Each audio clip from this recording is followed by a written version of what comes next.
sakto mga 4 o'clock and simula yan. Ito siyempre may klase meron pang mga asilante, tapos mga prayer na merong lahi, merong relihiyon. Tapos yan, Kaya, upo dun sa gitna kita yan. ng speaker at saka ng Senate President. Parehong first time ko daw. Ang speaker at saka Senate President. Wait, lahat sila. Oo. Tatlo sila. Ako sila sa tatlo. Oo, kaya. Ayan. Yan mo na mararamdaman itong presidente talaga.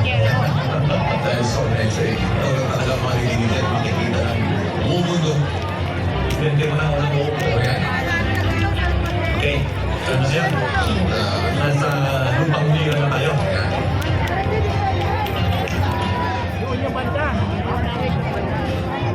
Ayan ang lupanisang. Wala naman Senate President. Ayun po yung speaker natin. Walang pujo.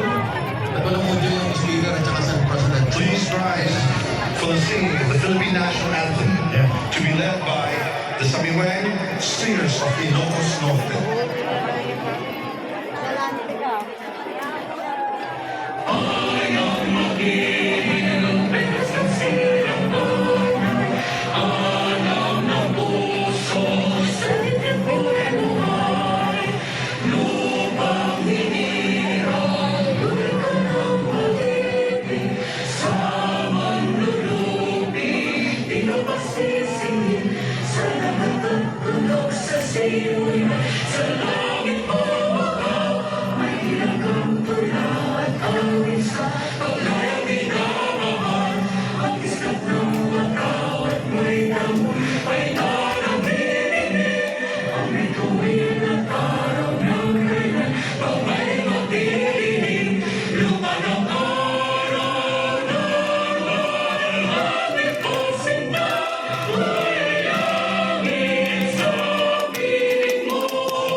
Please remain standing for the nation's prayer. Aming manlilikha, tagapagbigay buhay at liwanag ng sangkatauhan. Salamat po sa iyong pagtangkilig at paggabay sa bansang Pilipinas. Salamat po sa kalayaang magtipon tulad ngayon ayon sa talaga ng aming saligang batas. Salamat po na kami dahil sa kabayanihan, pagsisikap at sakripisyo ng aming mga ninuno at mga bayani ay nabuo upang maging isang bansa at isang malayang demokratikong republika 100 na hinahinahon. Pagpalain niyo po ang aming pagtitipon ngayon upang aming dinggin, liwanagan at suriin ang kalagayan ng bayan, ang state of the nation. At upang italaga sa inyong gabay at pagkilig ang mga magiging hakbangin ng pamahalaan sa pamumuno ng aming Pangulo, Ferdinand Romualdez Marcos Jr. Biyayaan niyo po kami, mga mamamayan at mga namumuno, ng patuloy at tumitibay na pagkakaisa, pagtutulungan at pagmamahalan bilang pagsunod sa inyong mabuti at magandang kalooban. Kasihan niyo po ang aming Pangulo at ang pangkat ng kanyang mga tagapangasiwa, ang aming mga mambabatas, ang aming mga hukom, at ang mga tagapagpairal ng katarungan ng dalisay at ibang kaliwanagan, tarunungan, katwiran, at katapatan sa kanilang banal na tungkulin. Patuloy na aming tulungan at kakayanin kaming lahat ng mga mamamayan at mga Pilipino tungo sa dakilang pagpapasa na magbubuga ng ibayang kapayapaan.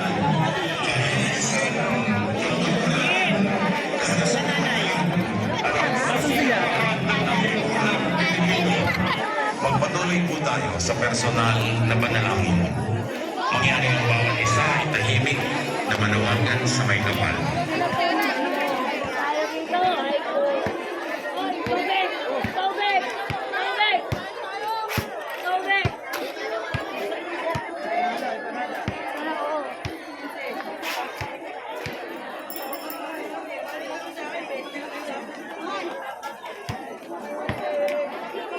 So ito po, intim po, mga tao din na nanalangin. Dami ng mga tao, grabe talaga.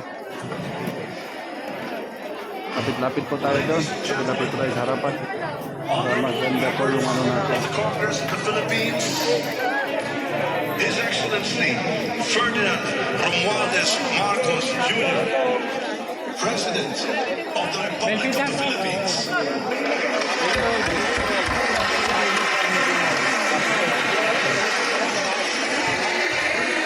Dami mga angkas talaga, suporta talaga yung angkas talaga sa mga Marcos talaga.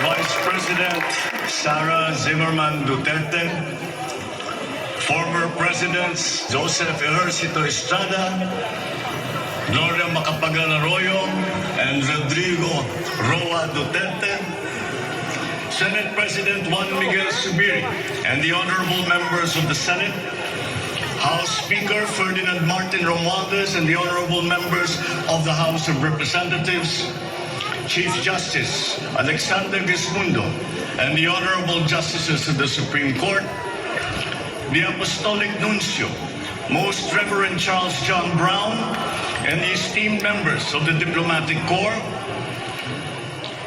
the honorable members of the Cabinet, our First Lady, Luis Araneta Marcos, and our children,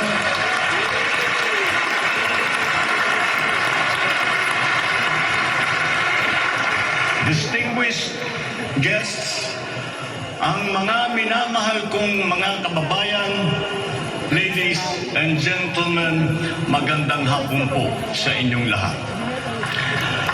I come before you today to address you as it is my duty as President of the Republic. We live in difficult times, brought about by some forces of our own making, but certainly also by forces that are beyond our control. But we have, and we will continue to find solutions, and these are some of them. In terms of the economy, we will implement a sound fiscal management. Tax administration reforms will be in place to increase revenue collection. Expenditure priorities will be realigned and spending efficiency will be improved to immediately address the economic scarring arising from the effects of COVID-19 and also to prepare for future shocks. Productivity-enhancing investments will be promoted. Our country must become an investment destination, capitalizing on the corporate recovery and tax incentives for enterprises so that create law and economic liberalization laws such as the Public Service Act and the Foreign Investments Act. Ecozones will be fully supported to bring in strategic industries such as those engaged in high-tech manufacturing, health and medical care, and all emerging technologies. This is also seen to facilitate economic growth outside of Metro Manila.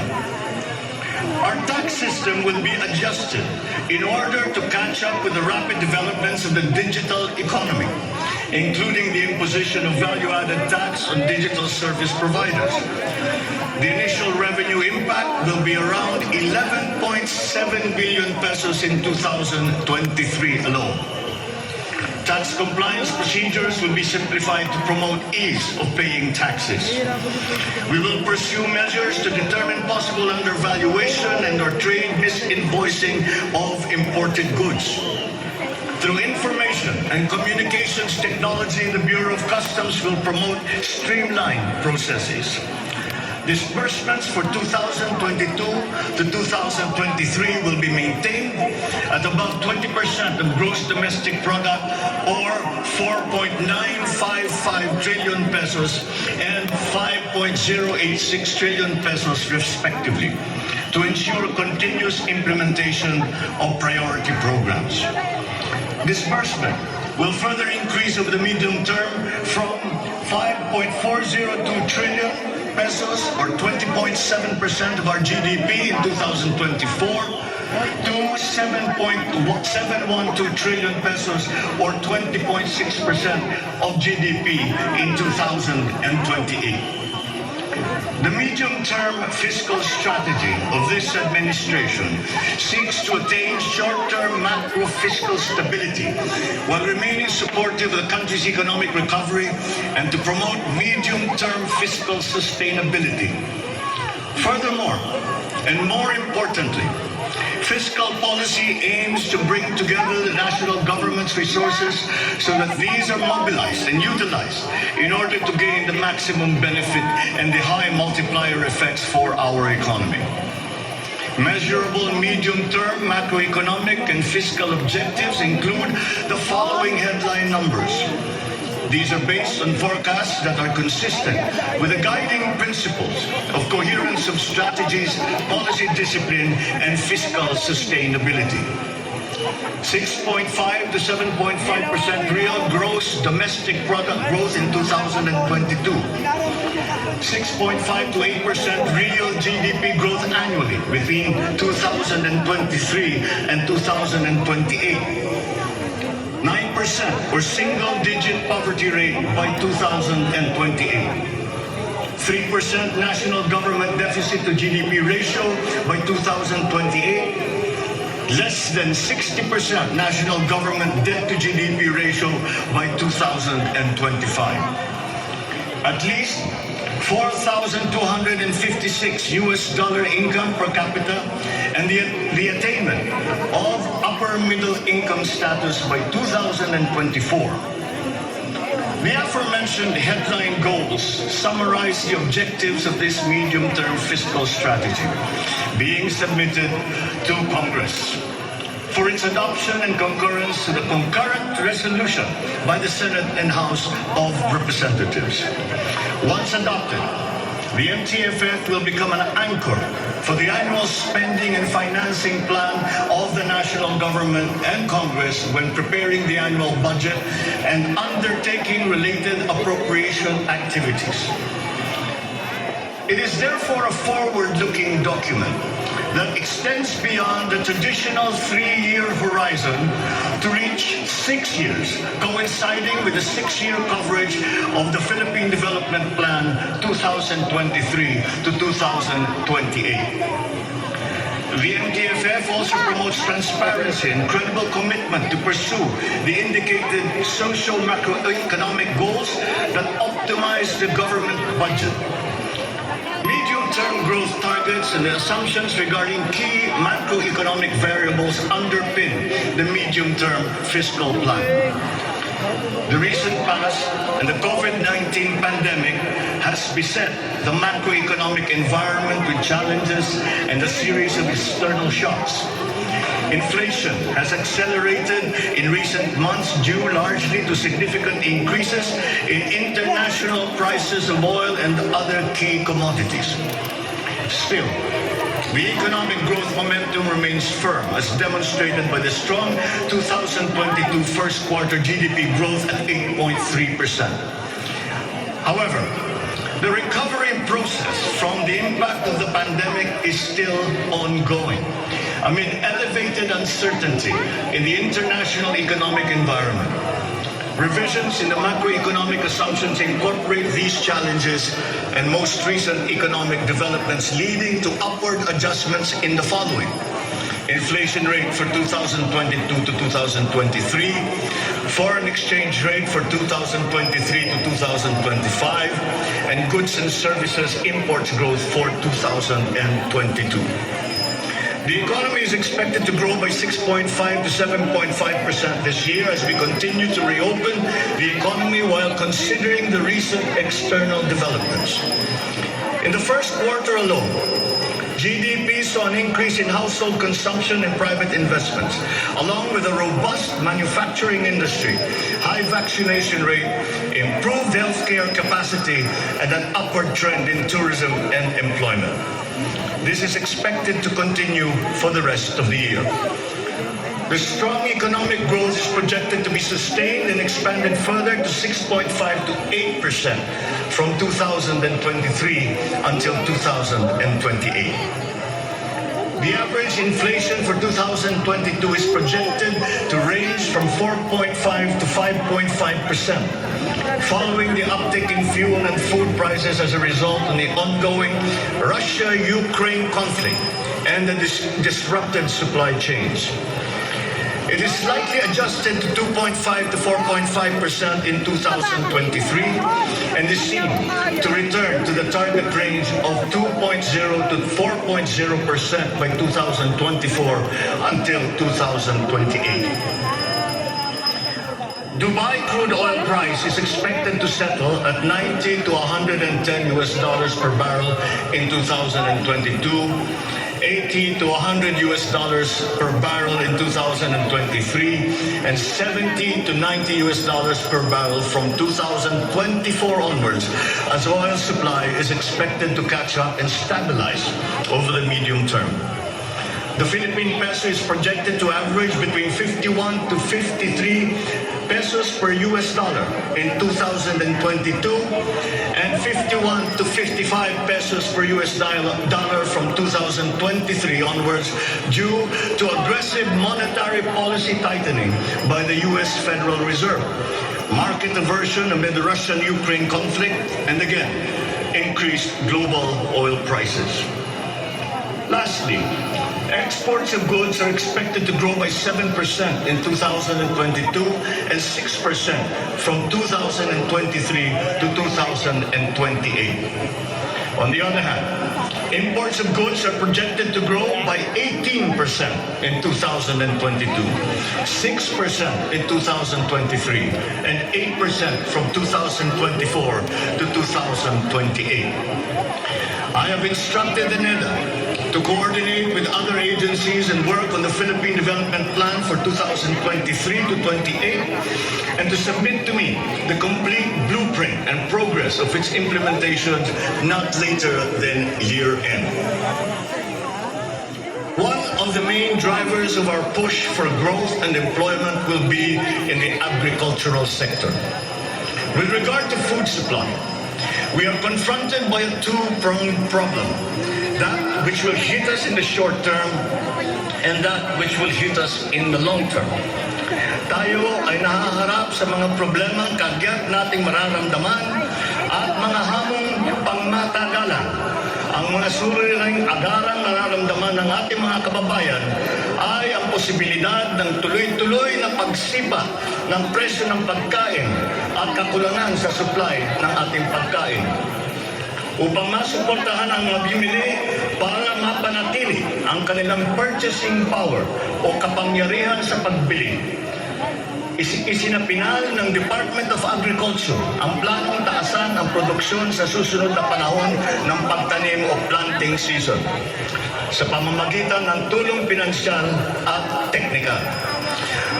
Magbibigay tayo ng pautang habang mas ilalapit natin sa sektor ng agrikultura ang hindi gaanong mahal na farm inputs na bibilhin na ng bulto ng gobyerno. Kabilang dito ang abono, pestisidyo, mga punla, feeds, fuel subsidy at ayuda para sa mga karapat-dapat na benepisyaryo. Para sa pangmatagalang solusyon, itataas natin ang produksyon ng mga kalakal at produktong pang-agrikultura. At para magawa ito, pagtitibayan natin ang tinatawag na value chain na nagsisimula sa mga magsasaka hanggang sa mga namimili. May mga bahagi ng value chain na sa ngayon ay kanya-kanya ang operasyon. Pagtibayin natin ang koordinasyon ng iba't ibang bahagi nito. Ang pagsasaliksik para sa mga makabagong paraan at ng pagtatanim at pag-aalaga ng hayop ay masusing gagabayan ng Department of Agriculture. Ang produksyon ng farm inputs o mga kakailanganin ng mga magsasaka sa pagpapalago ng kanilang sakahan ay ating iaayon sa mga hamong dala ng climate change at global warming. Mahigpit na pagsusuri ang gagawin ng ating mga eksperto tungo dito. Ang mga pautang at financial assistance sa mga magbubukid at mangingisda ay magiging institusyon at patakaran ng aking administrasyon.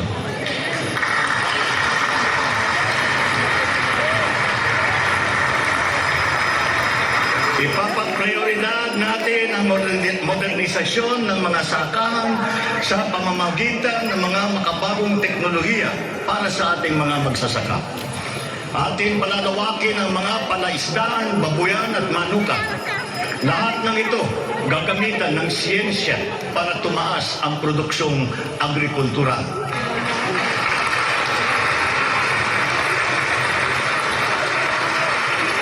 Maging ang post-production at processing ay susuportahan ng pamahalaan. Gagawa tayo ng network, national network ng farm-to-market road upang mas mabilis na mailakbay ng mga magsasaka ang kanilang mga produkto sa mga pamilihan. At gagawa tayo ng mga paraan upang maramdaman ng mga mamimili ang pagluluwag ng presyo ng mga produktong pagkain sa kayang halaga, gaya ng muling pagbubuhay ng mga Kadiwa Center. Hindi ito magagawa sa isang araw. Hindi magagawa sa isang buwan o isang taon lamang. Ngunit, kailangan na natin simulaan ngayon.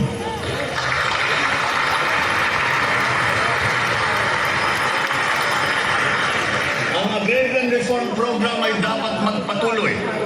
Agrarian reform is not only about acquisition, but also about support services and distribution.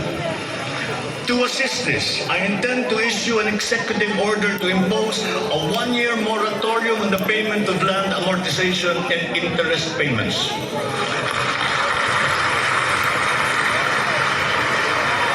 This is included in Republic Act number 11469 or the Bayanihan to Healers 1 Act.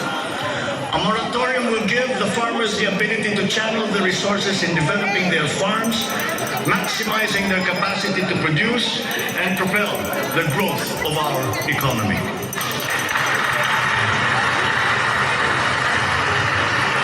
Civil society organizations also support this because it will unburden the farmers of their dues and be able to focus on improving farm productivity.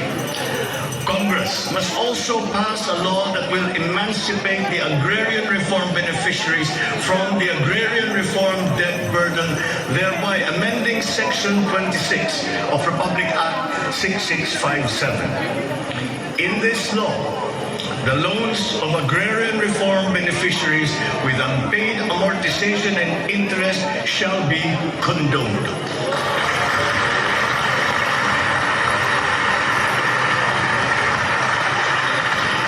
Layunin ng batas na ito ay burahin ang hindi mabayarang utang ng ating mga magsasaka na benepisyaryo ng agrarian reform. Agrarian reform beneficiaries who are still to receive their awarded land under the Comprehensive Agrarian Reform Program shall receive it without any obligation to pay any amortization.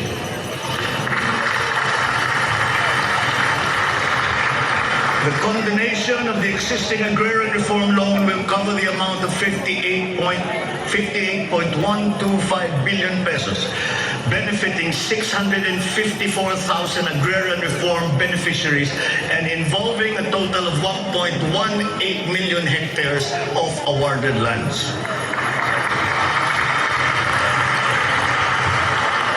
Executive Order number 75, Series 2019 requires that all government agencies, bureaus, departments, and instrumentalities to turn over agricultural lands to qualified agrarian reform beneficiaries. At present, we have a total of 52,000 hectares of unused agricultural lands of the government, which shall now be used for distribution to the following sectors in accordance with Section 40 of the Republic Act number 6657 as amended. Thus, landless war veterans, landless surviving spouse and orphans of war veterans, landless retirees of the Armed Forces of the Philippines and the Philippine National Police. Agricultural lands acquired under this program will be given to graduates of college degrees in agriculture who are landless.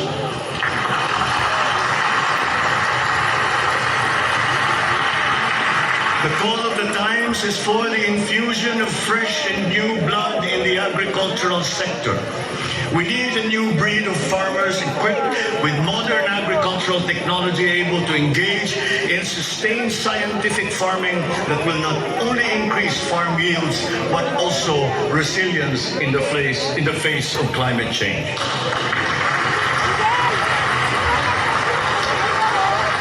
They say that each brand has a story. As for the Filipino brand, ours is deeply rooted in our rich cultural heritage, and the tourism sector plays an invaluable role in the promotion of the Filipino brand. Tourism is not only an important economic development tool, but the abundance of opportunities that the sector creates in terms of regular employment and even job creation at the grassroots level is undeniable. To boost our tourism industry, we will first and foremost make basic developments, such as road improvements for easier access to tourism spots. We will also upgrade our airports and create more international airports to help decongest the bottleneck in the Manila airport. We will also make it more convenient for travelers to go around the country, even to remote areas, to help promote undiscovered tourist spots. This program will be led by the Department of Tourism together with the Department of Public Works and Highways.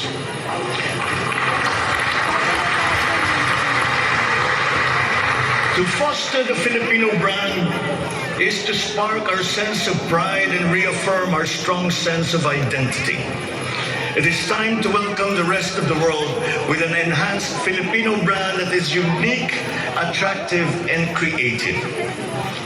The creativity of the Filipino is truly world-class.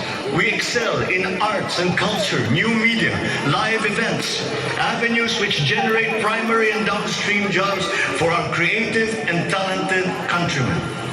Unfortunately, ang mga hanap buhay na ito ang unang pinadapa ng pandemya at ang pinakahuli namang makabalik sa normal. The creative industry likewise faces many challenges, including workplace conditions, working hours, intellectual property rights, and the welfare of our beloved freelancers who were left vulnerable during the height of the pandemic. We require an institutionalized creative industry that will advance the interest of its stakeholders. Sila na nagbibigay ng kaluluwa at pagkakilala sa ating pagka-Pilipino. Protektahan natin sila.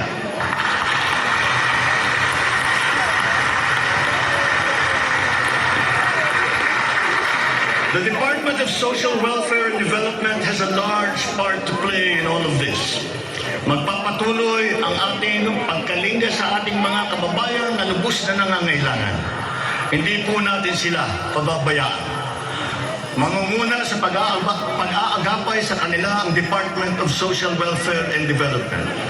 Utos ko sa DSWD ang mabilis na pagtugon sa pangangailangan ng mga biktima ng kalamidad at mga iba't ibang krisis. Ang mga field office nila ay inatasan na maagang maglaga ng family food packs at non-food essentials sa mga LGU bago pa man manalasa ang anumang kalamidad. Magdadagdag tayo ng mga operation center, warehouse at imbakan ng relief goods, lalo na sa mga malalayong lugar na mahirap marating.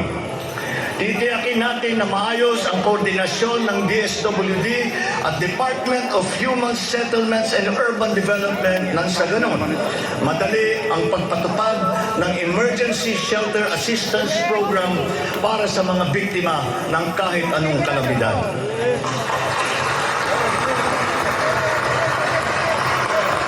Pagtitibayan pa natin ang komprehensibong programang Assistance to Individuals in Crisis Situations o ang ating tinatawag na AICS para may parating ang tulong sa mas maraming biktima. Hindi natin papahirapan ang mga biktima ng krisis na dudulog sa ahensya. Gagawin nating simple ang proseso ng paghingi at pagparating ng tulong. Dahil hindi naman dapat dinadagdagan pa ang hirap ng nararanasan ng ating mga mamamayan. Upang matiyak na mapupunta sa kwalipikadong mga pamilya ang tulong na pamahalaan sa pamamagitan na 4Ps o Pantawid Pamilyang Pilipino Program, titiyakin natin na malilinis ang listahan ng benepisyaryo.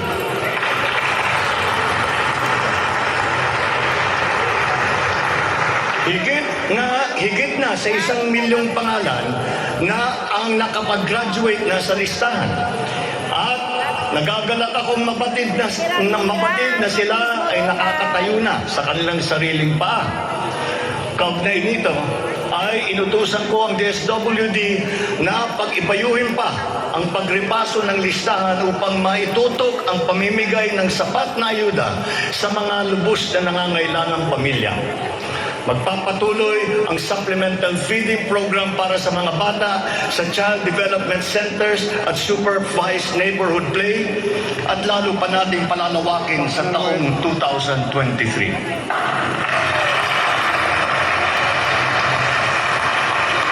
Hindi rin natin nakakalimutan ang mga solo parents at mga nanay na nahiwalay sa kanilang mga mister dahil sa karahasan. Pagtitibayin natin ang programa sa violence against women and their children. Kabilang na ang counseling para sa mga biktima, katuwang ang ating mga LGU. Tiyakin natin na sapat ang pondo sa halos 70 residential care centers at 7 non-residential care centers para sa vulnerable sectors at persons with disabilities na sumisilong dito. Sa ating sitwasyon ng pangkalusugan, nariyan pa rin ang banta ng COVID-19.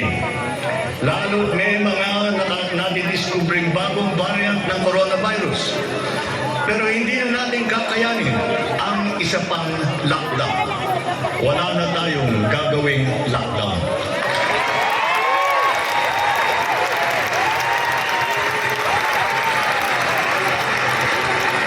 Dapat natin balansin ng maayos ang kalusugan at kapakanan ng ating mga mamamayan sa isang banda at ang ekonomiya naman sa kabilang banda.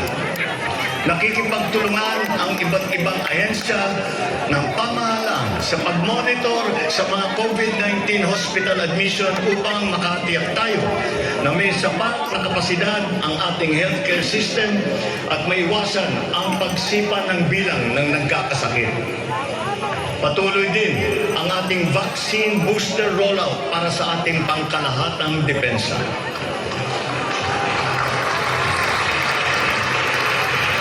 Sa ganitong paraan, kahit pa tumaas muli ang bilang ng mga COVID cases, mananatiling mababa ang bilang ng mga maospital at bilang ng mga namamatay. Sa pamamagitan nito, unti-unti rin tayong masasanay na nariyan ang virus pero hindi na seryoso ang banta sa ating buhay.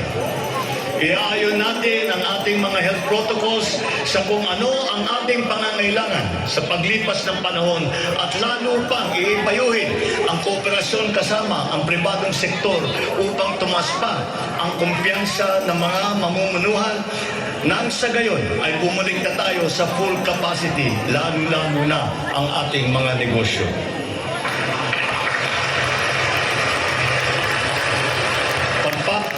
Pagbubutihan pa natin ang pagpapakalat ng tamang impormasyon ukol sa COVID, kasama ang kahalagahan ng bakuna.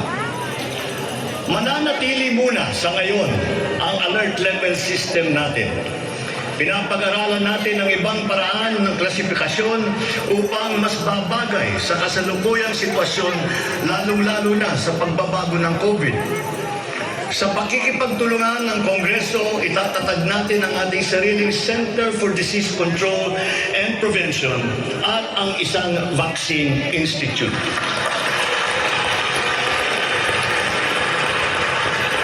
Magtatayo tayo ng dagdag na mga health center at ospital.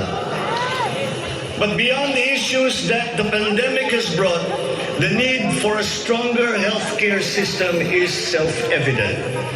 We must bring services, medical services to the people and not wait for them to come to our hospitals and healthcare centers. mapakinabangan natin ng gusto ang malalaking specialty hospital gaya ng Heart Center, Lung Center, Children's Hospital at National Kidney and Transplant Institute. Kaya maliwanag na hindi lang dapat dito sa National Capital Region kundi maging sa ibang parte ng bansa.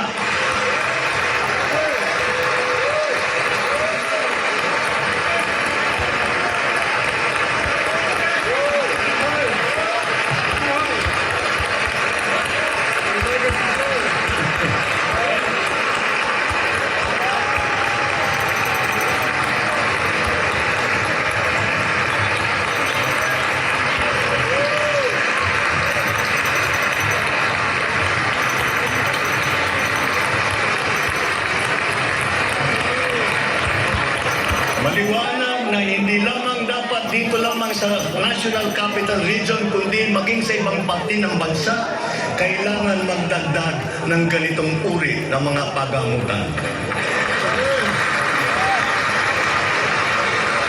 Bukod dito, upang mailapit natin ang healthcare system sa taong bayan, nang hindi sila kailangan pumunta sa sentro ng kanilang bayan, lalawigan o region, ay maglalagay tayo ng mga clinic, mga RHU, na pupuntahan ng mga doktor, nurse, midwife, medtech, 1 beses, 2 beses sa 1 linggo.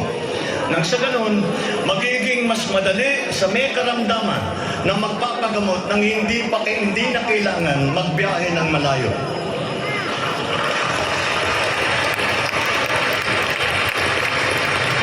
One of the cornerstones of a strong healthcare system is the provision of competent and efficient medical professionals. We will exert all efforts to improve the welfare of our doctors, our nurses, and other medical frontliners. Dapat din tayong magkaroon ng sapat na supply ng gamot na kinakailangan sa pang-araw-araw ng ating mga mamamayan. Sinimulan ko na ang pakikipag-usap sa mga kumpanya ng gamot dito sa Pilipinas at sa ibang bansa.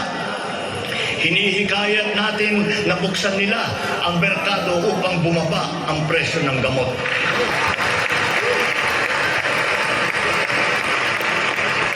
Halimbawa, kung mas marami ang mas murang generic o hindi branded na gamot sa merkado, mas bababa rin ang presyo dahil sa kompetisyon.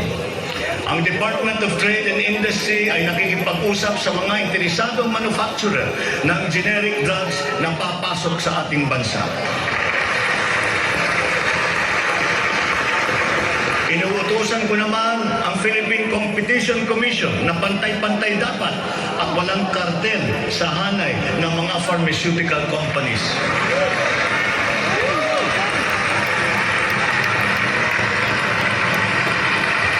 Dahil kapag bukas ang merkado, bababa ang presyo ng gamot para mapakinabangan ng ating mga mamamayan.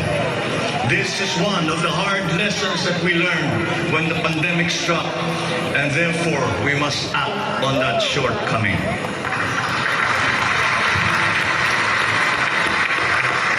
In the educational sector, I believe it is time for our children to return to full face-to-face classes once again.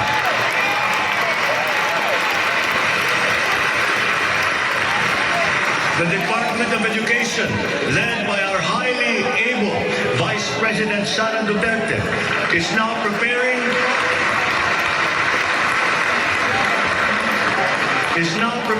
for its implementation in the upcoming school year with utmost consideration for the safety of students as we are still in the middle of the COVID-19 pandemic. We must ensure that our classrooms are safe for teachers, for students, and the entire academic community when they return to face-to-face classes. We continue to encourage everyone to get their booster shots in preparation for the resumption of in-person classes. This is one of the reasons I have directed the Department of Health and the Department of Interior and Local Government to undertake another rollout of booster shots.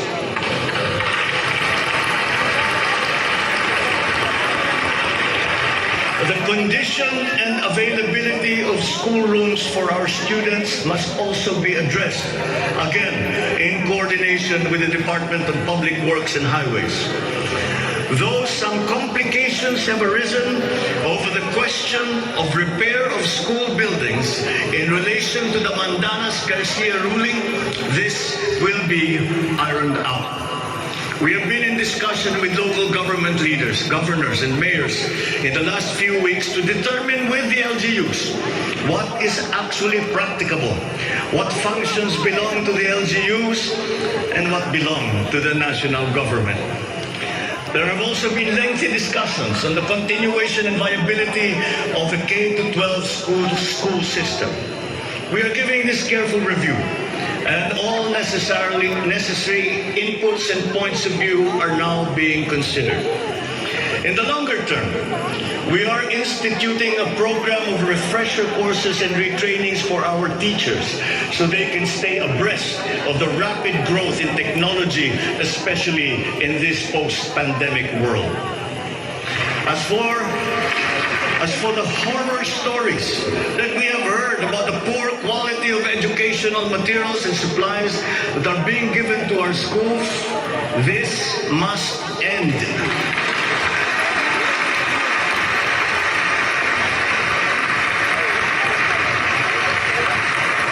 Our children must always be equipped with the best that we can provide. Ang edukasyon ay ang tangi nating pamana sa ating mga anak na hindi mawawaldas. Kaya anumang gastusin sa kanilang pag-aaral ay hindi tayo nagtitipid. Hindi rin tayo nagtatapon. And once again, I'm not talking about history or what is being taught. I'm talking about materials that are necessary for effective teaching in this day and age. Children now need connectivity to the internet. They need devices to use. They need computers, educational tools.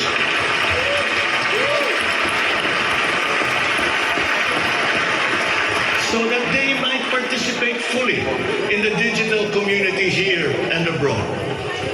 We must do better in the international rankings, especially when it comes to the so-called STEM subjects: science, technology, engineering, and mathematics. These skills, this knowledge, are necessary for our young people to be able to compete in a highly technological and competitive world. The raw talent is there in our young people. It is up to our educational system to develop and to refine that great pool of talent.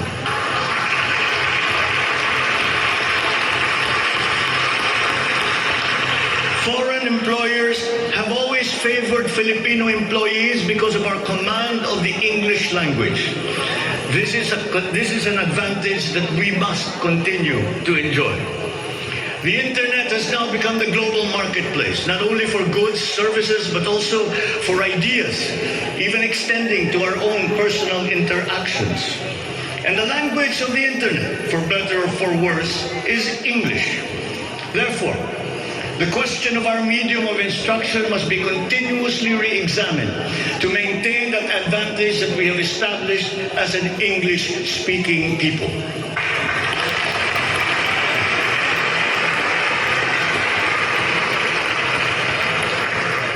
On a related subject, we are entering an age of exponential adoption of technology. It is the fourth industrial revolution. This will be characterized by the infusion of technology into almost every facet of our lives. Breakthrough technologies in the areas of quantum computing, artificial intelligence, nanotechnologies, the Internet of Things, robotics, self-driving electric vehicles, 3D printing, virtual and augmented realities, among others, that will radically transform the way business is done. The scale and the speed at which these innovations are introduced universally into our everyday lives and activities is unprecedented in our recorded history. We cannot stand idly by. The mission of our Department of Information and Communications Technology is to identify and utilize these innovations to improve governance. It has the daunting task now of transforming our government into an agile bureaucracy that is responsive to the needs of the public. provide good and solid data to ensure informed decision-making, as well as allow secure and seamless access to public services. The voluminous records stored in the government warehouses and archives have to be digitized. Those that are already stored in various inventories of data should be harmonized and shared across departments and agencies. Needless to say, these have to be kept in large data centers that are secure yet accessible. The national ID will play an important part in this digital transformation.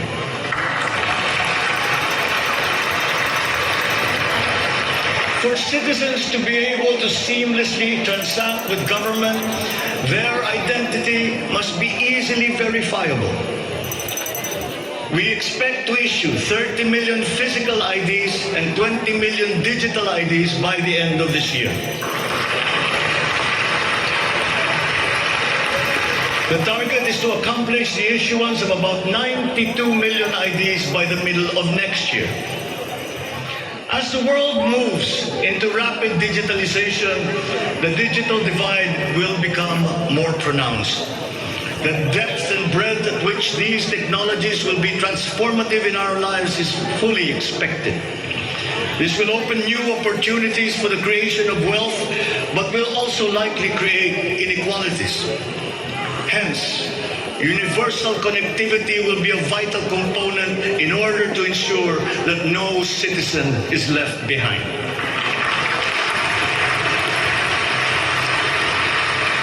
I have therefore tasked the DICT to deploy digital connectivity across our various islands. This will be done through the implementation of the National Broadband Plan, the Common Tower Program, connecting our geographically isolated and disadvantaged areas via our Broadband ng Masa project.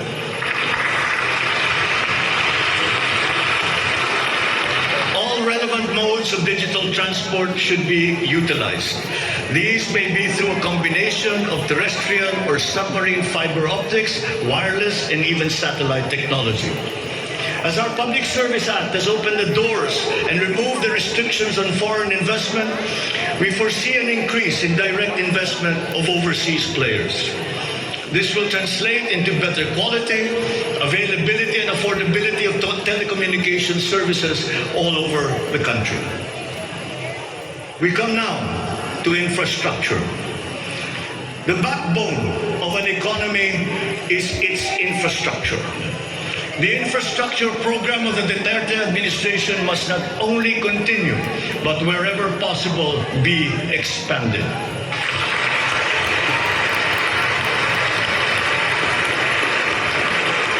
We shall confidently build on this firm foundation established by my predecessor, as it is in building an edifice.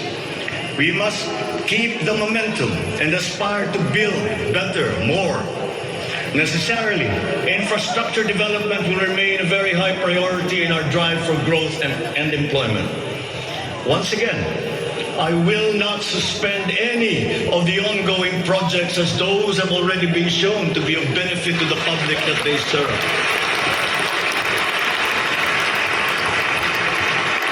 We will continue to study the proposals that have been made. Infrastructure development spending will be sustained at 5 to 6% of GDP.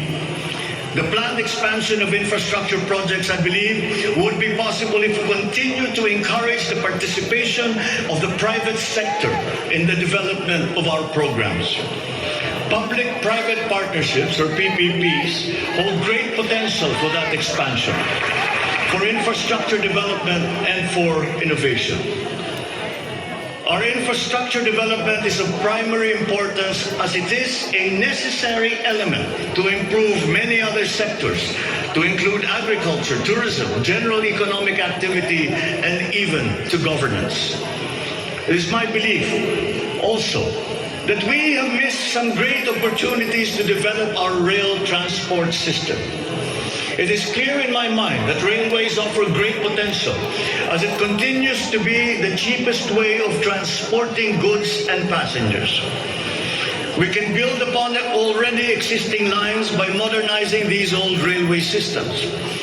There are dozens of railway projects on the ground, above the ground, below ground, not just in Manila, but in other regions, at various stages of implementation and with a combined cost of 1.9 trillion pesos. This administration is committed to finish building the current portfolio of investments, approved railway projects such as the North-South Commuter Railway System, the 33-kilometer Metro Manila Subway Project, the 147-kilometer North-South Commuter Railway System, the 12-kilometer LRT-1 Cavite Extension, the 23-kilometer MRT-7 and the common station that will connect LRT-1, MRT-3, and MRT-7. And beyond NCR, larger scale railway systems like the 102-kilometer Mindanao Railway Project,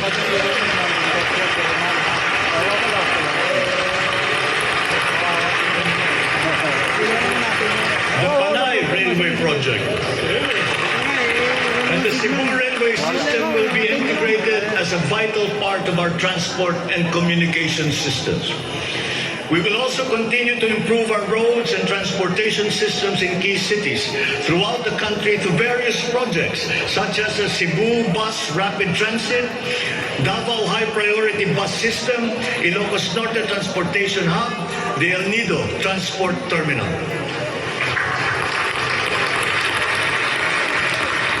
My order to the Department of Transportation, or DOTR, is really very simple. Full speed ahead.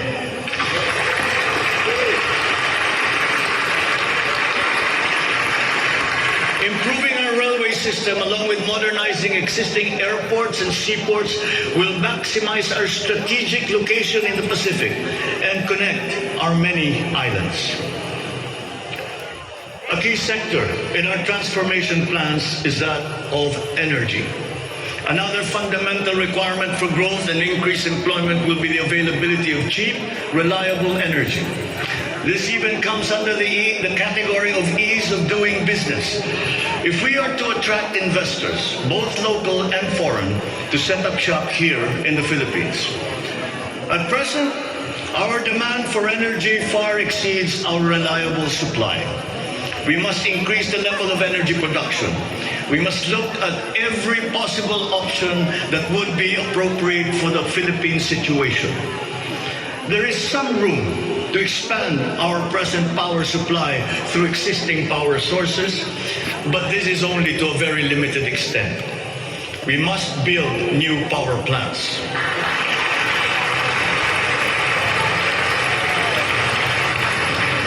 We must take advantage of all the best technology that is now available, especially in the areas of renewable energy.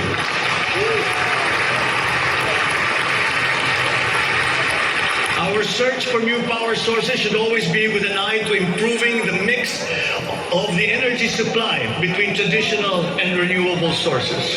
The technology on renewable energy is progressing rapidly, and many of these technologies are appropriate for the Philippines. We have already begun windmill power. We are now expanding very quickly our solar power production. For both offshore and onshore wind turbines, for example, the World Bank has calculated that there is a potential for 255 gigawatts by the year of 2030. Solar power has steadily increased its efficiency in converting sunlight to electrical power, which is particularly attractive for the Philippines. Because unlike wind power, solar power is practical almost everywhere in the Philippines all year round. In the move to lowering our carbon footprint caused by energy production, our advancement to renewables will have a lead time. In the interim, natural gas will hold the key. We will provide investment incentives by clarifying the uncertain policy in upstream gas, particularly in the area close to Malampaya. This requires clarification of the processes and review of service contracts policy. I believe that it is time also to re-examine our strategy towards building nuclear power plants in the Philippines.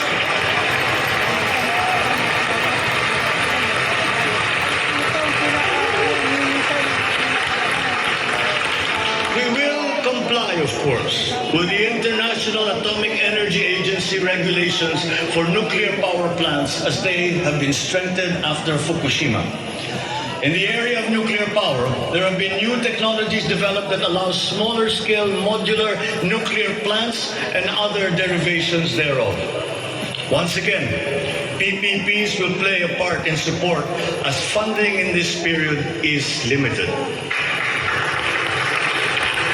Furthermore, we must examine the entire system of transmission and distribution for the purpose of finding ways to lower the price of energy to the consumer and to industry. We must expand the network of our transmission lines while examining schemes to improve the operation of our electrical cooperatives. All this in aid of reducing energy costs, especially but not limited to households. All this impetus for development and growth we undertake within the context of accelerating climate change and extreme weather conditions.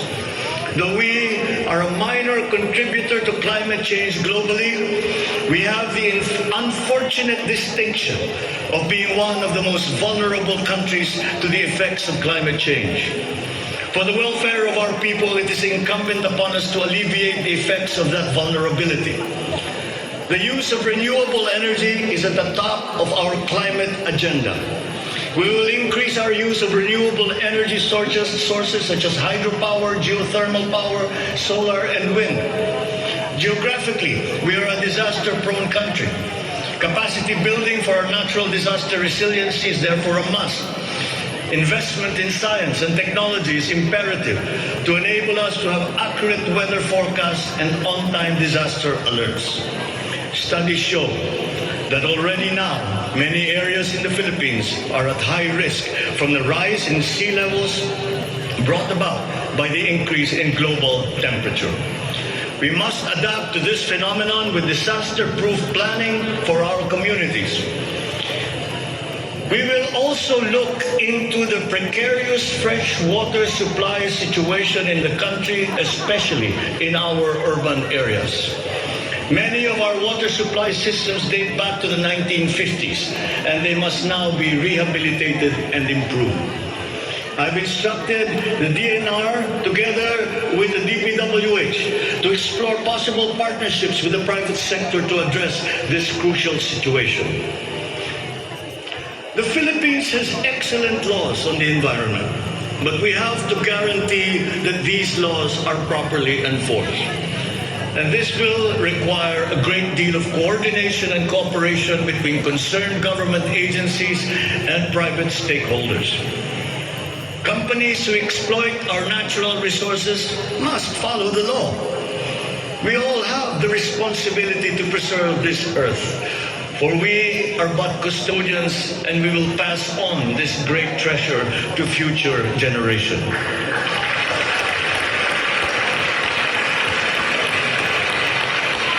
There is no question that the preservation of the environment is the preservation of life. If we cannot mitigate climate change, all our plans for the economy, all our plans for our future will be for naught.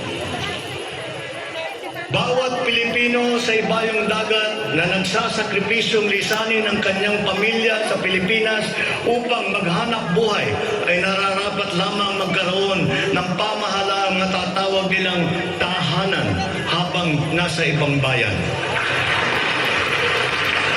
Ito ang papel na gagampanan ng kagawaran ng manggagawang mandarayuhan o Department of Migrant Workers matapos itong ideklara bilang ganap na ahensya ng gobyerno ng isang taong. Ang kagawaran ito ang magsisilbing kanlungan ng ating mga kababayan sa gitna ng mundong walang kasiguruhan at mahigpit na kompetisyon. Ito ang maglalatag sa kanila ng mga oportunidad. Titiyak na ang kanilang mga hanap buhay ay tugma sa kanilang mga kasanayan. Maninigurong akma ang sahod at maayos ang kalagayan sa kanilang mga kumpanya at mga ngalaga sa kanilang mga pamilya habang sila ay nasa malayo. Gagawin natin ito sa pamamagitan ng pag-aalis ng red tape sa sistema ng pagsusulong ng digital empowerment. We shall automate the verification of contracts and issue secure overseas employment certifications that you can keep on your smartphone. I call on the Department of Migrant Workers and the DICT to make this a top priority. Tinatawagan ko rin ang Department of Foreign Affairs na makipagtulungan sa Department of Migrant Workers na tiyakin ang lahat ng mga diplomatic post ay tutulong na agarang maibalik sa trabaho ang mga ating mga overseas Filipino workers na nawalan ng hanap buhay nitong nakalipas na ilang taon. Mula sa 3 buwan ay gagawin na lang nating 3 linggo para sa isang dayuhang employer na iproseso ang mga papeles ng Pilipinas ng Pilipinong nais nitong kunin bilang empleyado. Aatasan din natin ang kagawaran ng gawing simple ang komplikadong handbook ng mga tuntunin at regulasyon para sa mga OFW. Nang sa gayon ay maging malwan ang mga transaksyon may kinalaman sa kanilang pangingibang bansa. Mula sa handbook na may 240 seksyon ay gagawin nating pamphlet na lamang na hindi hihigit sa 100 pahina. Mahirap na nga ang buhay. Kaya naman, ayaw pa natin makitang lalo pang nahihirapan ang ating mga manggagawang mandarayuhan sa pagtupad sa kanilang mga pangarap. Para sa mga kababayan nating naiipit sa kaguluhan, inaabuso at nanganganib ang buhay, ikinagagalak kong sa ilalim ng aking pamumuno ay ilulunsad natin ang One Repatriation Command Center o ORCC. Ilalaan natin ang isang social media platform ng Department of Migrant Workers at ang hotline upang matulungan agad at maligtas sila mula sa mas higit na kapahamakan. Noon, nangungutang pa ang isang ina ng bawat OFW upang sumakay ng barko para pumunta sa Maynila at mangatok sa iba't ibang ahensya para mapauwi ang anak na inaapi. Ngayon, kami na ang tatawag sa mga magulang ng OFW para sabihin sa kanila ang petsa kung kailan nila mayayakap at makakapiling ang kanilang mga anak.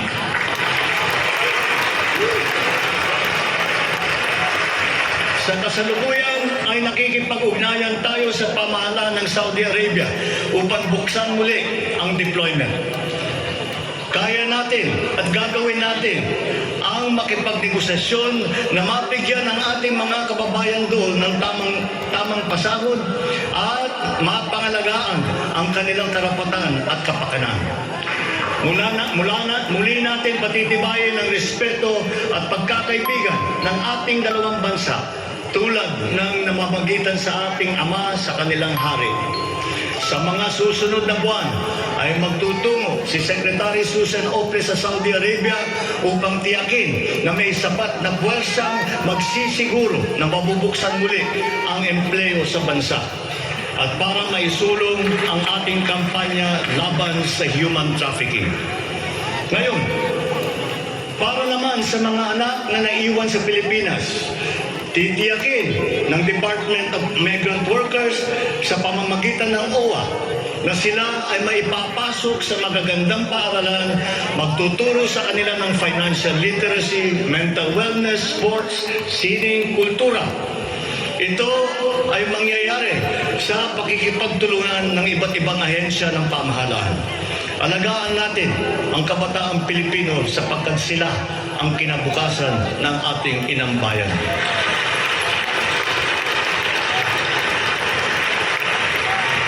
ating mga kababayan na nasa ibang bansa, you deserve a home in government.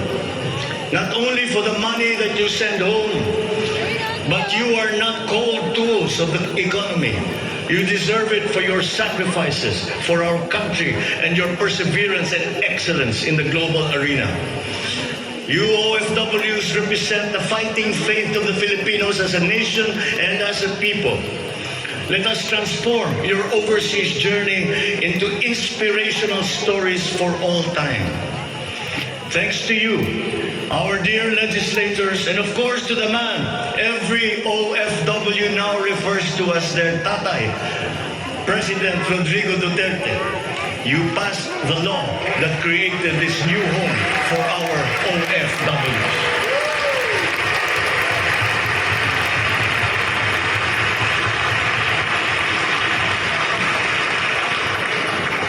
On the area of foreign policy, I will not preside over any process that will abandon even 1 square inch of territory of the Republic of the Philippines to any foreign power.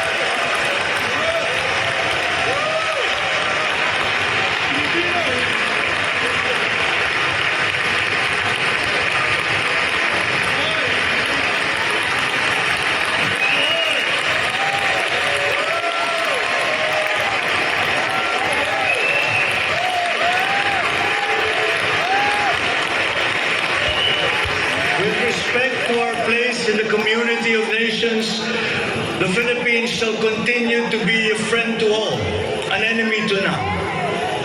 The Philippines has always been open and welcoming to all our foreign friends and visitors. That is our worldview. That is our culture. But let me be clear.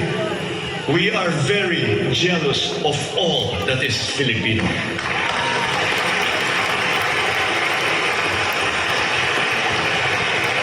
We will be a good neighbor, always looking for ways to collaborate and cooperate with the end goal of mutually beneficial outcomes. If we agree, we will cooperate and we will work together. And if we differ, let us talk some more until we develop a consensus. After all, that is the Filipino way. But we will not waver. We will stand firm in our independent foreign policy with the national interest as our primordial guide.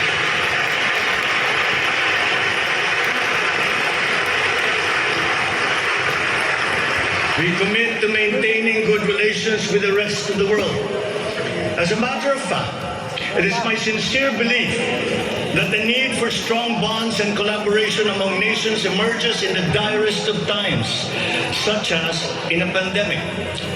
The partnerships and alliances that we make with all will provide stability that all nations will need as we emerge into this new global economy. The Philippines will continue to promote stronger and multifaceted relationships with all our partners around the world. We are, in fact, grateful for the messages of support and offers of help that we have received from many of our friends in the international community.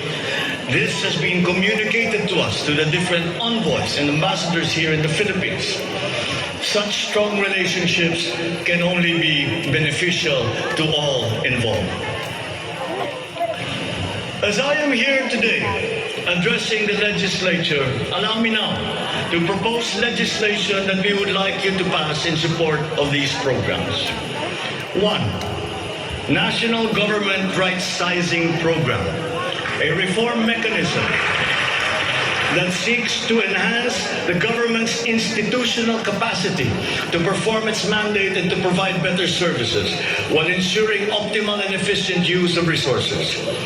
Compared to previous government reorganization efforts, the NGRP will entail a comprehensive strategic review of the functions, operations, organization, system, and processes of the different agencies, and massive and transformational initiatives in agencies concerned, such as mergers, consolidations, splitting, transfer, and even the abolition of some offices.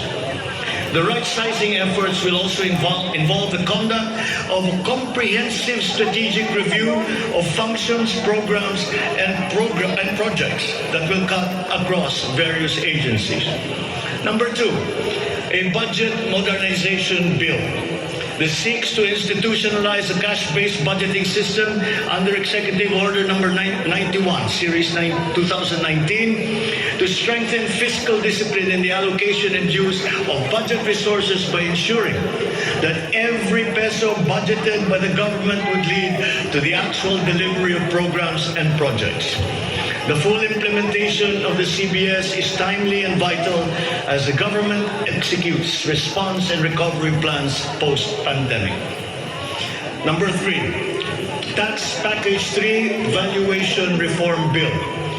This bill provides for the establishment of real property values and valuation standards across the country, and B, the development of real property information system that provides for the database of all real property transactions and declarations in the country. Number 4, Passive Income and Financial Intermediary Taxation Act. This seeks to reform the taxation of capital income and financial services by redesigning the financial sector taxation into simpler, fairer, more efficient, and a revenue-neutral tax system. It also represents to adopt a regionally competitive tax system. Number 5, E-Government Act, which provides for the establishment of the e-government master plan, which shall cover all e-government services and processes. Number 6, the Internet Transaction Act, or e-commerce law, which aims to establish an effective regulation of commercial activities through the internet or electronic means to ensure that consumer rights and data privacy are protected, innovation is encouraged, fair advertising practices and competition are promoted. Online transactions are secured, intellectual property rights are protected, and product standards and safety are observed. Number 7, Government Financial Institutions Unified Initiatives to Distressed Enterprises for Economic Recovery. This seeks to provide financial assistance to distressed enterprises critical to economic recovery through programs and initiatives to be implemented by the Land Bank of the Philippines, the Development Bank of the Philippines, and the Philippine Guarantee Corporation for purposes of addressing liquidity or solvency problems of MSMEs and strategically important industries to encourage their continued operation and maintain employment. Number 8, the establishment of a Medical Reserve Corps.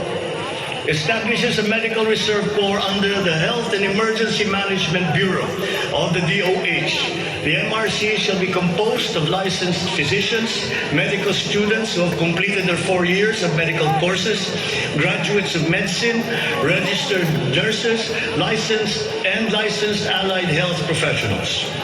Number 9, National Disease Prevention Management Authority. This bill seeks to create the Center for Disease Prevention and Control attached to the DOH. Number 10, the creation of the Virology Institute of the Philippines. This will create the Virology Science and Technology Institute of the Philippines as an attached agency of the DOST.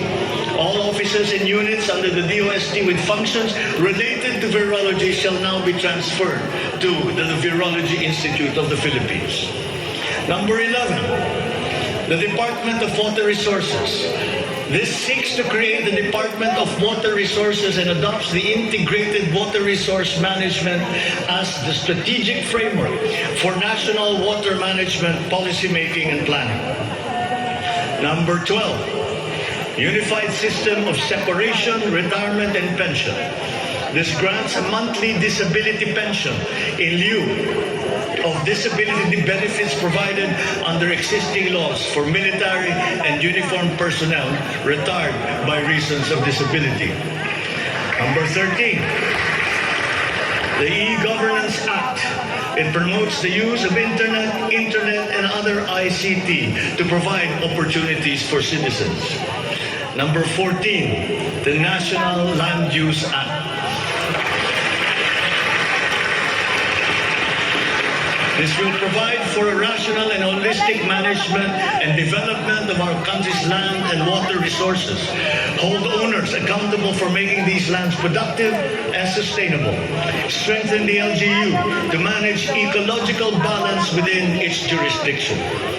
It also provides for land use and physical planning framework as a mechanism in determining policies and principles to implement this legislative measure. Number 15, the National Defense Act. This seeks to amend the antiquated National Defense Act of 1935 to provide for a change in the military structure of the armed forces of the Philippines that is more responsive to current and future non-conventional security threats to the country's territorial integrity and national sovereignty. Number 16, Mandatory Reserve Officers Training Corps and National Service Training Program. This seeks to reinstitute the ROTC program as a mandatory component of senior high school programs, grades 11 and 12, in all public and private tertiary level educational institutions. The aim is to motivate, train, organize, and mobilize students for national defense preparedness, including disaster preparedness and capacity building for risk-related situations. Number 17, enactment of an enabling law for the natural gas industry. This seeks to foster the development of the midstream natural gas industry in a bid to strengthen Philippine energy security by diversifying the country's primary sources of energy and promoting the role of natural gas as a complementary fuel to variable renewable energy. Number 18, amendments to the Electric Power Industry Reform Act, or EPIRA. This aims to improve the implementation of the law's provisions and enhance its effectiveness to address the high cost of electricity, alleged market collusion, and insufficient power supply. The bill seeks to restructure the Energy Regulation Commission to foster accountability and improve the Commission's government system that would ensure consumer protection and in enhancing competitive operation of the electricity market. Number 19, amendments to the Build, Operate, Transfer Law. This seeks to improve the implementation of the public-private partnership program and to be able to direct the desired outputs and outcomes in line with the strategic development targets of the country. Specifically, the amendments seek to 1. Address the ambiguities in the existing law. 2. Address the bottlenecks and challenges affecting the implementation of the PPP program. And 3. Foster a more competitive and enabling environment for PPPs. To my fellow Filipinos, ang aking mga minamahal na kababayan, batid ko na hindi madali ang ating pinagdaraanan sa nakaraang higit na 2 taon. Alam ko rin na ang bawat isa sa inyo ay ginagawa ang lahat ng inyong makakaya upang patuloy na harapin ang lahat na pagsubok sa kasalukuyan. I do not intend to diminish the risks and the challenges that we face in this turbulent time in global history. And yet, I see sunlight filtering through these dark clouds. We have assembled the best Filipino minds to help navigate us to this global crisis that we are now facing. We will endure. Let our Filipino spirit ever remain undimmed.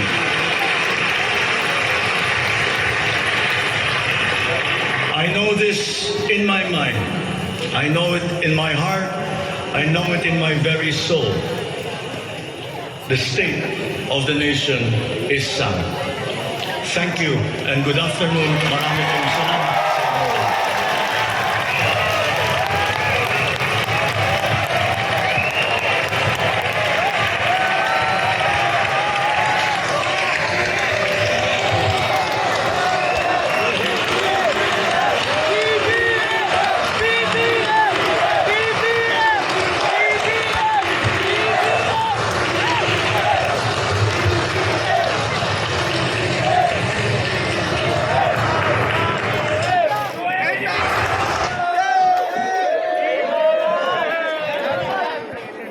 Tapos na po yung zona ni BBM po. At maganda naman, maganda ang hapon po sa inyo lahat. At hindi po tayo nakapag-live, walang signal. Tinanggal lang po ng signal din eh, wala pong signal po mga BJ. So, okay naman. Yes, of course, sobrang nag-enjoy kayo mga kababayan! Di ba po tapos ang lahat dahil baka po may sorpresang bisitang mababa sa atin ngayong hapong ito, ngayong araw ng Sona ni Pangulong Bongbong Marcos.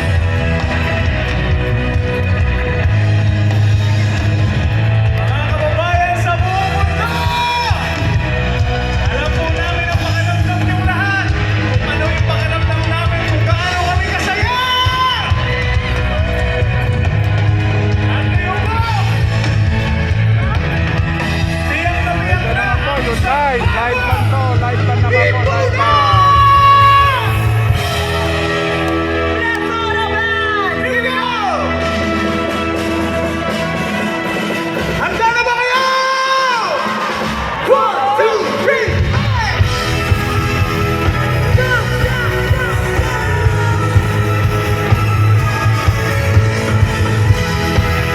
come on!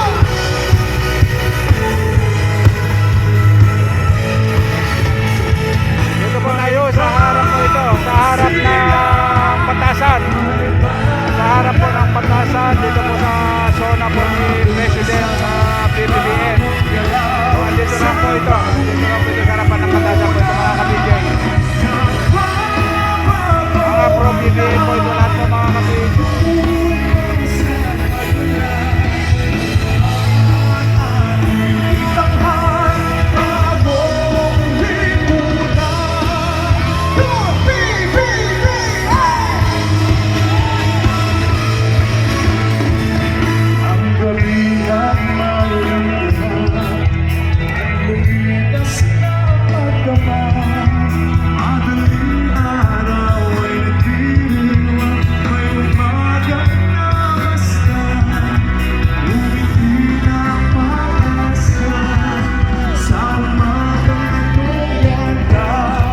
Sabay-sabay ang lahat! May bagong siya! May bagong buhay! Bagong bansa! Bagong galaw! Sa bagong lipunan! Nagbabago ang lahat! Tubo sa paglan! May bagong siya! May bagong buhay! Mas masaya po dito kaysa doon sa rally kanina. Yung rally kanina, puros may mga galit. Eh ito wala, puros mga kasiyahan mo dito pa mga kabigay. Malayo, pagkakaiba, napakalayo po magkakaiba. Dito kasiyahan po, lahat kasiyahan. Yung rally po kanina, yung zona po kanina umaga, tanghali. Zona na food ng galit. Mga kabigay.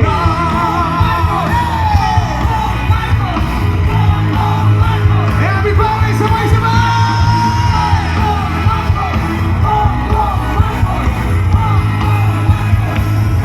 Come on!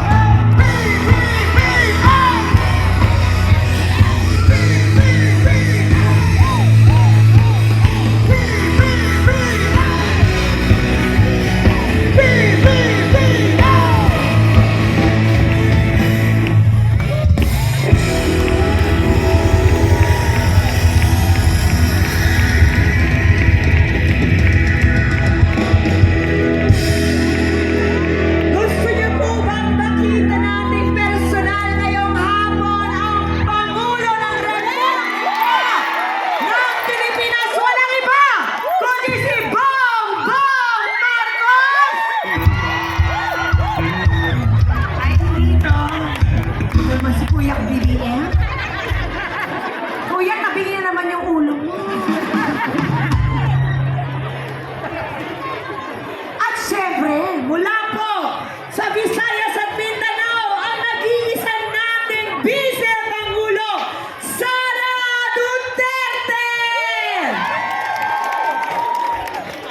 fresh pa sila dyan. I know. Oh.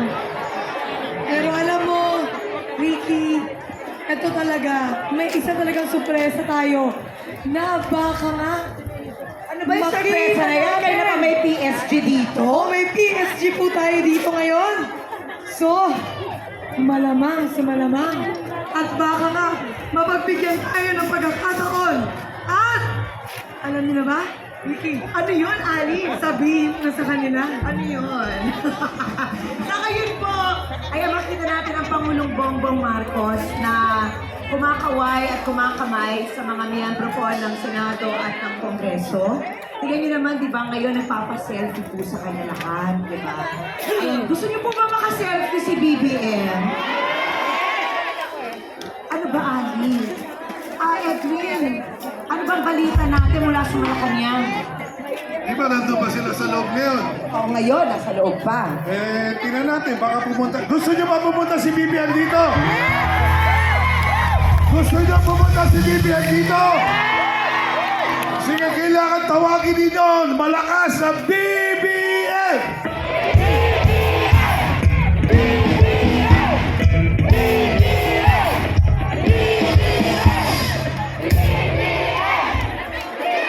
Ayan.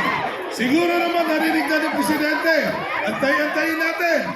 Pero bago ang lahat, habang inaantay natin kung makadaan si Presidente, tuloy-tuloy! Mga kababayan!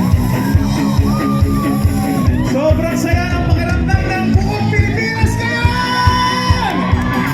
Lalo na ang nandito ngayong nasaksihan dito sa IBB Road.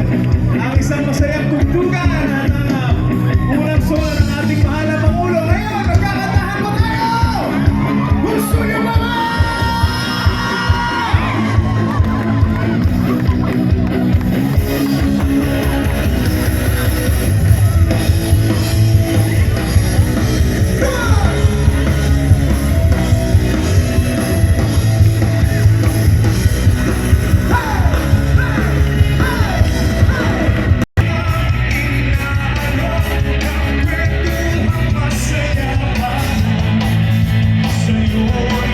Suporta talaga ng BBM itong angkas talaga.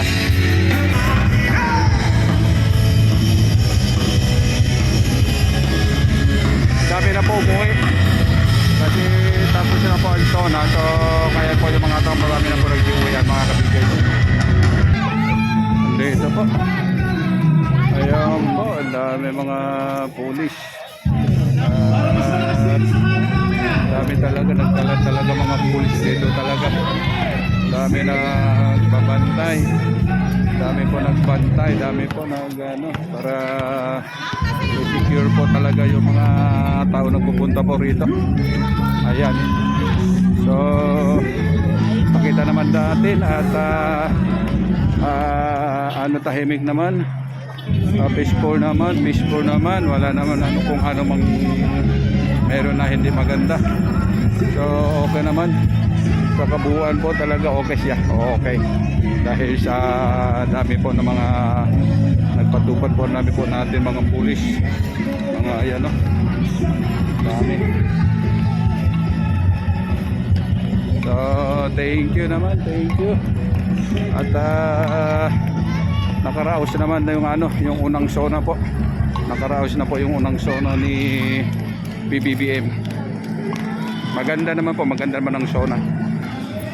So ito po, napalabas na po tayo mga kabidye. Nasa na po ito, nasa gate na po kanina. Yung sa entrance po kanina po mga kabidye. Malayo na po yung pinanggalingan natin. Doon pa yung sa dulo. Ang layo. So bali marami po yung screen dito. Bali ilan ito. Bali apat po po ito. Sa pangapat po ito mga ganyan kalaki po. Ito po yung screen na ito ng MMDA po yung mga ka-BJ. Ayan.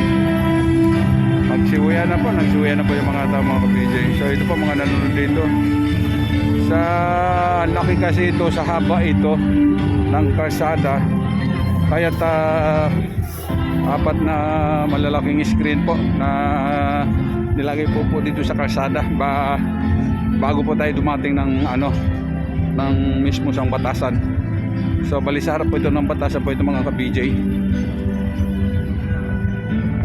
So hanggang dito po, nakita po ninyo, hanggang dito po ang dami po ng mga pulis. Ayun, kabilaan po yan. Talaga binantayan po talaga nila yung mga ano dito, yung mga yung itong ano nito, itong batasan. Good afternoon po. Marami ako nagustuhan sa sinabi ni BBM kagaya sa mga OFW na hindi na nila kailangan lumuwas na Maynila, mangutang ng pera para lang makaluwas ng Maynila para sa ano ng mga kamag-anak nila na nasa ibang bansa. So si government na ang kakatok sa pintuan ng mga kamag-anak ng OFW. So yun kasi dating OFW rin ako, kaya alam ko kung gaano kahirap maging OFW. Hindi gaano kahirap kitain ng pera sa ibang bansa. Napakahirap. Kaya isa yun sa pinaka nagustuhan ko sa kanila, at saka yung sinasabi pa na magdadagdag siya ng power plant. Diba? Kasi yun ang kailangan natin, ang hinanahin natin mga Pilipino, yung bumaba yung kuryente, bumaba yung singal sa tubig, bumaba yung gas. So lahat yan, na-enjoy ko yung mga sinabi niya. Sana lang ma-implement. Kasi iba yung sinasabi, iba yung implementation, di ba? Sana lang may sakatuparan lahat na sinabi niya. Lahat na sinabi niya maganda tungkol sa health, lahat-lahat. So ang kailangan lang natin matupad at masunod lahat. Kailangan pa po natin sa wala pa po isang buwan ng ating Pangulo na sa Pilipinas. So kailangan pa po natin na makapag-perform pa siya ng kanyang trabaho. Pero so far po, nakakatuwa pong isipin na ang programa ng Pangulong Duterte noon ay pinagpapatuloy po ngayon. Lalong-lalo na sa mga OFW na banggit po yung 10 years passport na ibigay na pinagkaloob ng ating Pangulo na dating mga Pangulo hindi nabibigyan ng pansin ng mga overseas Filipino worker. Pero right now, ipagpapatuloy pa po at i-implement pa natin ng mas malawakan pang mas magandang programa para sa mga OFW. Maraming salamat po. Ano po pangalan nila? Napuli. Napuli. Saan nagkasama po kayo, ma'am? Caloocan. 178. Barangay 178 Caloocan. Maraming salamat. Okay, thank you. Okay. Si sir, tanungin natin, may dalang placard, sir. Thank you po, ma'am. Caloocan din. Hi, good afternoon everyone. Sir, ano po yung pinaka magandang narinig nyo kanina sa Sona ng Pangulo?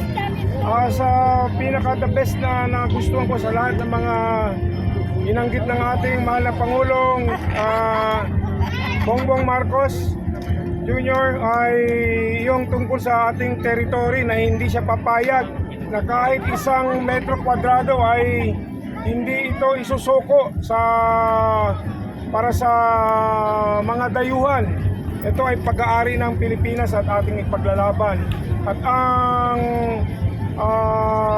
tungkol sa kalusugan natin, no, na pag-ibabayuhin pa, na pagbubutihin, na madagdagan ang mga kakulangan ng serbisyo para sa kapakanan ng buong sambayan ng Pilipino. At yung ating edukasyon na lalong pagbubutihin din, no? Yung kalidad. Kasi sabi nga ni ating mahal na Pangulong Bongbong Marcos, ang pag-asa ng bayan ay ang kabataan. Speaking of education po, ito po ay manggagaling sa programa ng Vice Presidente Inday Sara Duterte. Ano po bang expectation nyo sa kanyang pagpasok bilang kalihim, isa sa mga kalihim ng ating gabinete? Kung makikita po natin sa ngayon, pabor po ba kayo sa mga ipagagawa ng ating imubungkahing proyekto ito ni VP Inday Sara Duterte sa bansa? Yes po, yes. Lalong-lalo na implement ulit itong ating ROTC and CAT, no, sa mga senior high school. Na dapat lang naman para handa tayo sa lahat ng bagay pagdating sa emergency situation like sa military, no, at sa mga disasters. Hindi lang naman tungkol sa militarization ang gagawing paghahanda natin, kundi pati dito sa mga disasters and calamities na darating pa. So maganda po yung programa ng ating mahal na Pangulo. So sa pagpapatuloy po, yung build project ni Pangulong Duterte ng dating administrasyon ay pagpapatuloy ngayon. Kayo po ba, ano po bang mga expectation? Lalo sa North Caloocan, ika nga nila magkakaroon po ng LRT system na gagawin dyan. Opo, napakaganda po ng programa, yung build program ng ating dating mahal na Pangulong Duterte na ipagpapatuloy lamang po ng ating mahal na Pangulong Bongbong Marcos, kasi tunay tayo pong mga Pilipino ang makikinabang dito at ang mga susunod pang henerasyon. No, katulad yung ginawa ng dating mahal na Pangulong Ferdinand Edrely Marcos Sr. kung saan pinagawa niya itong mga ospital na kung wala ito ngayon, baka marami nang namatay na Pilipino. Katulad ng East Avenue, Lung Center, Kidney Center, PGH, Children's Center, no? Nakikita naman natin na 30 years more nakaraan, up to now, napapakinabangan natin. At kung wala po ang ganyang idea na ginawa ng ating mahal na Pangulong Edrely Marcos, no, Senior, siguro itong kalamidad na dumating, kawawa mga Pilipino, hindi tayo handa. Pero advance masyado ang isip ng ating Pangulo. Kita mo, pandemic, kahit paano, nagkaroon tayo ng agarang solusyon, no, na bigyan ng mga atensyon, pangkalusugan ang mamamayang Pilipino.